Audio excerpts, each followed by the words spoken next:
Good morning, ladies and gentlemen. I would first like to thank Indiana and Oxford Universities for having invited me, Mark and Graham in persona, and all the persons who have helped organize this. I will speak to you, I will give you a bit of a history of design law in Europe and the main features that the legislator at least hoped to build in the design system in Europe. And I will then leave it to the other speakers to actually tell us whether what we have achieved, if we have achieved something, is worth it, or if people should not be satisfied with the design system in Europe. So does that work the way I think it should? Yeah. Intellectual property, ladies and gentlemen, at the European level, you probably all know that, but it started with a lost rendezvous, actually, in the sense that intellectual property was completely left to national competence when the EC Treaty was negotiated in the late 50s. Article 3036 said this very clearly: free circulation of goods, except if, among other things, intellectual property came into the way. Of course, very soon the Court of Justice was confronted with this dilemma, and this is where the Court of Justice then started to make the difference between the existence and the exercise of the right, which gave rise to Brittany Constant and all the rest of the jurisprudence that we came up with, and competition law coming in as well. However, the fact that intellectual property was not included in the treaties was not motivated by oblivion. It was actually a move, a political move, or a non-move, better said. The negotiators at that time first certainly thought that economic integration would not go as far as we now have it. 50 years later, that is the first thing. The second thing is that obviously the national offices have been lobbying very hard to keep the competence for them. They didn't want to have competition in their competences in Brussels. If I say that, it's because, of course, everybody knew that something had to be done if you wanted to have free circulation of goods and fair competition in the European market. Something had to be done about intellectual property. And this is why very early in the 60s, a group of experts was convened, and he looked into patents, trademarks, and designs, and he came up with the idea of having an international convention that would solve the problem EU-wide, at that time EEC-wide. Well, this group of experts rendered a very good report, but the report was left there. In the meantime, accession of Britain to the EEC at that time had taken over the political priority, and everything was left. Until Max Planck, and we have a representative here, picked up the whole story and said we must do something about design law. I mean, the importance of design law was underlined by Graham before.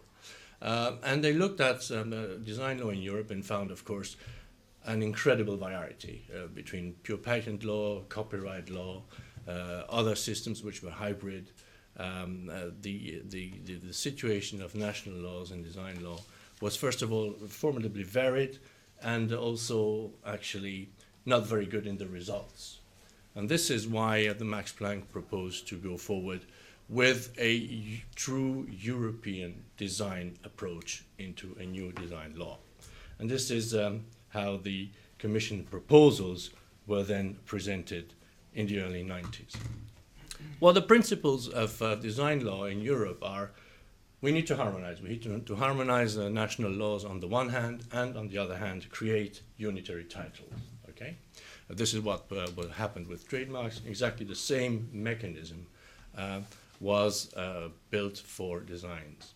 Of course, both systems, the national and the community one, had to coexist, and there should actually be a coherence of national and EU titles. Coherence is a word that we use now, very recently in the office, because we want to go way beyond pure harmonization. Those of you who read decisions by judges, who read decisions by various offices, those of you who read decisions of the OHIM, will note that even inside our own house we sometimes have divergences. So it is not enough to have the same law. The decision-making of the law has to be harmonized. This is what we call coherence. And our office spends an awful lot of money nowadays to try and bring experts from the various national and Benelux and our office together to try and come to a closer decision-making process. Another important element in EU law is when we talk about intellectual property, there is no limit in cumulating the rights over the same object or subject of right. You can have an EU title, a national title, an international designation on a trademark or on design. Nothing limits that. You can build one over the other various protections of your own the design. You can have it, of course, design registered, protected as an unregistered design as well. You can have it as a trademark. Eventually, if it is a logo, you will not have major difficulty in having registered. You still have copyright protection in a number of member states, etc., etc. And this, of course, is something that is sometimes criticized, but I can tell you, having sat in a number of working groups in the Council, this is really the political will of the European legislator, full accumulation of rights. So the rights that we hope we have in design is a unitary right, of course, a strong right, a right for which the definitions are very broad. Now, we're not going into details on this. This is only really an introduction, but I'm sure Henning will have the occasion. The definition of the design on the European law is so broad that actually you wonder what is not a design. And it was so broad that the legislator himself, or itself a legislator, felt obliged to say, but this does not cover computer programs. So indeed, but this is voluntary. Okay? Every part of an object is a design. Every new feature of an object on the market, two-dimensional or three-dimensional, is a design. We wanted also to have easy access to protection. The unregistered design on the one side and a registered design which is as easy as possible to get. And this is why we do not have examination beyond pure formalities or the respect of the public order and public morality, but only very few designs are refused on that basis. We have a centralized cancellation also, which is that a design, if cancelled by a court or cancelled by the OHIM, is cancelled in the entirety of the European Union. We have something also that if Robin Jacob was here, he would certainly react to. We have EU exhaustion. So you will only exhaust your design right, your copyright, or your trademark, or whatever right actually in Europe, if your first sale, as the Americans know, happens in Europe. Anything that you do outside Europe does not affect your right inside the European Union, which makes the rights, of course, particularly strong. The unitary character of the community design and the community trademark had its consequence when Europe was enlarged, first in 2004, 10 new member states, and then 2007, because all the existing rights were automatically extended to the new member states and were on top of it grandfathered by the regulation implementing the accession. Okay? Now, of course, enforcement is an essential part, and we have very strong presumptions, a presumption of legality of the registered community design. Okay? Even if it is not an examined right, the only way you get rid of an earlier design is if you manage to actually have it invalidated by the judge in a counterclaim. So these, of course, have very, very strong elements. Now, we have a two-tier system, and I think we will hear a lot about this. There is a complete session about it later on. This is why I don't say too much about it. We have a registered and an unregistered design. Now, why that? Well, as I said, when Max Planck looked at the situation in Europe at that time, 12 member states, well, close to be 15, they found an incredible array of various legislative measures to protect designs. Also, there were complete different needs from one branch of the industry to the other. Okay? And they came up with the idea that it would actually be good to have, of course, a registered design in the classical sense of industrial property, and another right that would come into force automatically and that would actually help against copies. So this double system is actually a system in which either you choose more security and you file your design at the OHIM, or you count on yourself and you count on the fact that you will eventually have sufficient proof in front of the judge later on that you have a right, and that is, of course, then the unregistered design right, which will come into force automatically. The role of OHIM is essential in the sense that OHIM from the start was mandated to make sure that the system is as efficient as possible. It's not for me to say whether it is efficient or not, since I was actually first in charge of making it run at that time. Now, the registered design, of course, is made for the industries who invest a lot in actually few designs. The car industry is typical of that, okay? Even if, of course, if you look at the car industry, I certainly know that when you want to create a new car, you actually create about 5,000 new designs on the way. You will, of course, not file all of them. You will file the end result, but this is the reality. And the unregistered design was very much asked for by the fashion industry, because they said we can simply not file all the new creations that we make. Even if it's inexpensive, even if it's fast and it's not burdensome, we cannot do that. Actually, the legislator was very cute, I think, in that it combined the registered and the unregistered design to make the system very flexible indeed. The introduction of the grace period and the definitions of novelty and disclosure between Articles 7 and 11, I think we'll certainly come back to this later on, make it possible to actually bring your product on the market. And if you think that they're a success, you still have 1 year to file and have the, say, stronger registration protection. We see this more and more in the office, okay?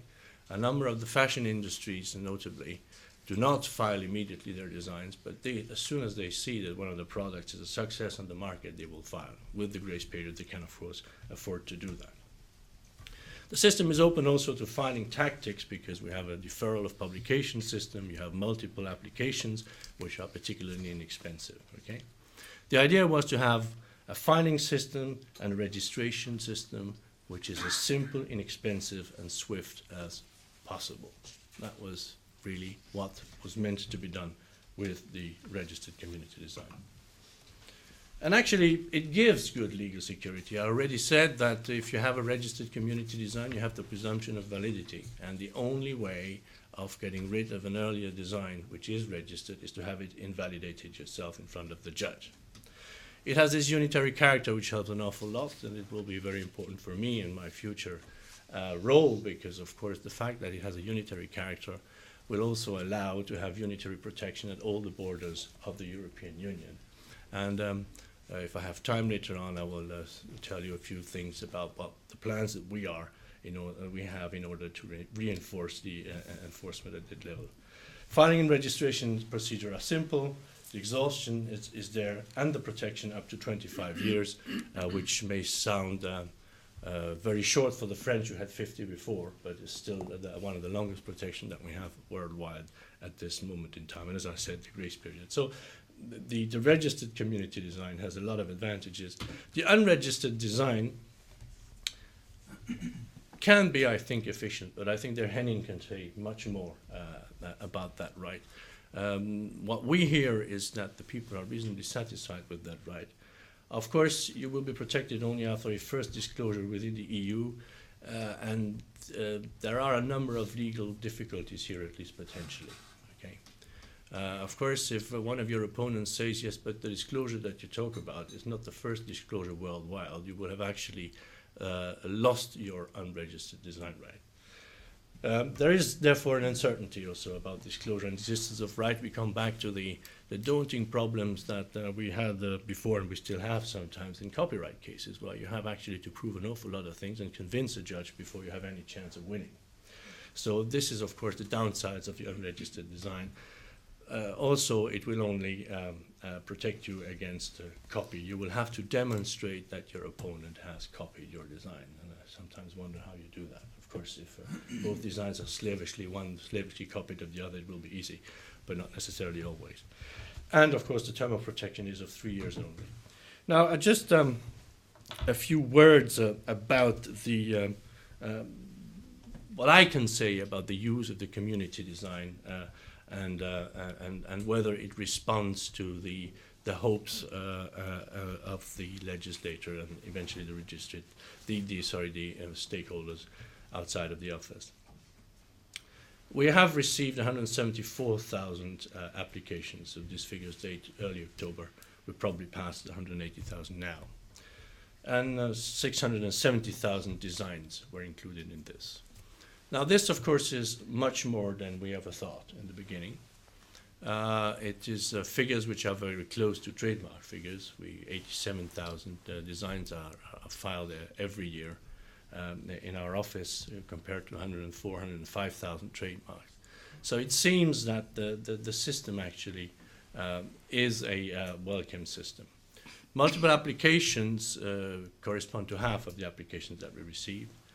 And from all this, more than 520,000 designs have been registered. So this is quite a huge database of design.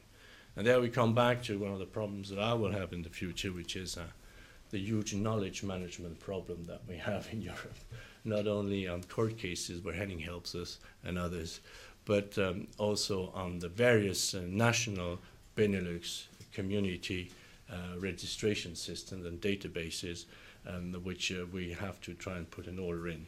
And we're very busy doing that. Deferred design, deferred publication, which is basically keeping secret with up to 30-month your designs, is used quite a bit, 9.5% of our applications. Now, what are the filers? First, Germany, over 24%. Second, Italy, so a strong design country. France is third, and the United States of America is only fourth. You know, for the first 10 years, actually, the United States of America were the first filers of community trademarks. Now, in designs, they have never gotten close to that. The explanation I have is that, but it's only personal, maybe we'll hear an answer, is that, of course, the American system of the design patent is not seen to be very inviting. And actually, in the United States, the last figures I had, I think it was 2006, only 16,000 design patents had been filed, which if you compare this to the community trademark filings, actually is very little.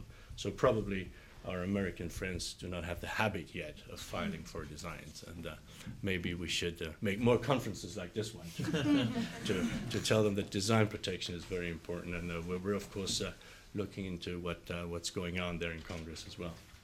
So now, as I said, the design was made in a double system. On the one hand, a registered design for those who invest a lot, and an unregistered design for those who cannot file everything they create. But if you look at the sectors, you see that furniture is number one. Well, that was expected, that furniture would file a lot of designs. But number two is clothing and textile. So actually, even if clothing and textile has the unregistered right, you will see that a number of the industries in Europe file as much as they can because they want the security of the registered design. And there, of course, the multiple applications are very helpful indeed.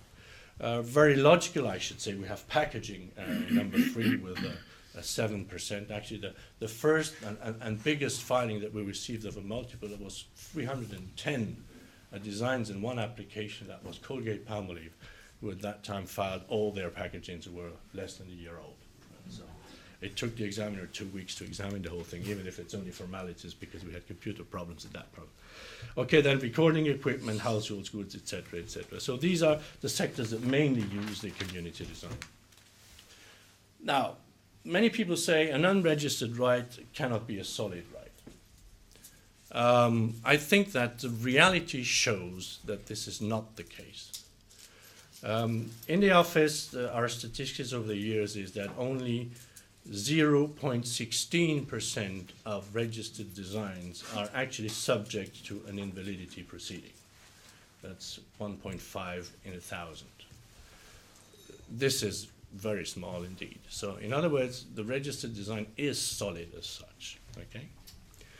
If you add that in 25% of the cases we don't have to make a decision, so we don't know what happens between the parties, then it is true that in the 3/4 of the cases that remain, in 3/4 of the cases we do actually invalidate the design. Okay. So more or less 1 in 1,000 will be invalidated. 1 in 1,000, which is very little indeed. The main applicants for invalidity are Spain and Germany, UK, Italy, US, and France behind that. The main ground, of course, for invalidity is lack of novelty, of lack of individual character, which is actually a ground of the appeal, which I think probably appears in all the cases that we have, except 1 or 2%. Okay, so even if you base your invalidity claim on an earlier trademark, for example, you will also claim 25B. We've had, earlier this year, we were at around 230 of these decisions appealed. and 150 plus decisions made by the boards of appeal. So, ladies and gentlemen, this is the picture of the community design in terms of figures as well. It gives an idea of how the system is used and the type of legal or judiciary activity that is behind it. Well, from the perspective of the legislator, the EU system looks satisfactory. It's not just self-satisfaction that you hear here. I have heard little criticism from national offices or other experts from the governments that I had met at that time in the working groups in the council. In general, the community design system is considered to function well. At OHIM, of course, we will try to be as speedy as possible now. A significant percentage of the community designs now, if they're filed online and if you have a current account with us, will actually be published and registered in 48 hours. So that counts certainly for 20% of the cases. That's a standard that only Australia had reached in the past, but they have 4 design applications a day. We have several hundreds. So the challenge is not exactly the same, and we receive them, of course, in many languages. Coherence of the law. Well, I would say, a bit provocatively, certainly more coherent than in trademarks.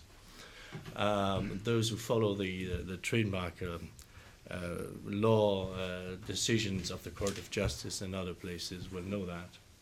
There is one point where I think really we may have a problem, and we have actually further appealed a judgment of the General Court on that ground, is that the General Court and also the Court of Justice tend to think that you compare designs not face-to-face, as I would say, but you take into account the imperfect recollection of a consumer, which I think is a wrong legal criteria. In the case law so far, I think this is the only place where I would say this is where things could go wrong. This is not the way I think it should go. What users think of the system, it's not for me to say. They use it heavily, that's certainly true. Now, the registered community design will be more and more important to fight against counterfeiting and pirated goods.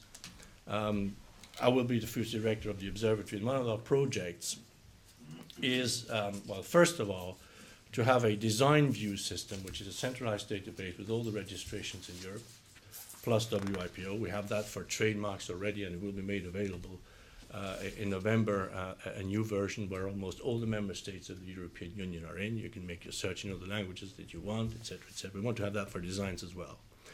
And what we want to do, the second step, is we want to make sure that in the customs seizure procedure, where you can ask customs authorities in Europe on the basis of a written request to stop potentially pirated and counterfeit goods at the entry ports, first we want that to be made possible electronically, which now it's on paper.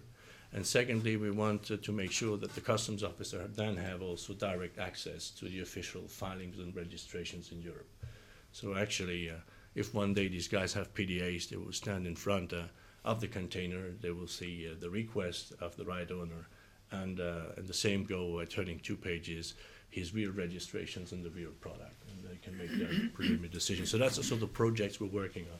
Of course, this will not be possible with unregistered designs, right? So that this is how the future looks.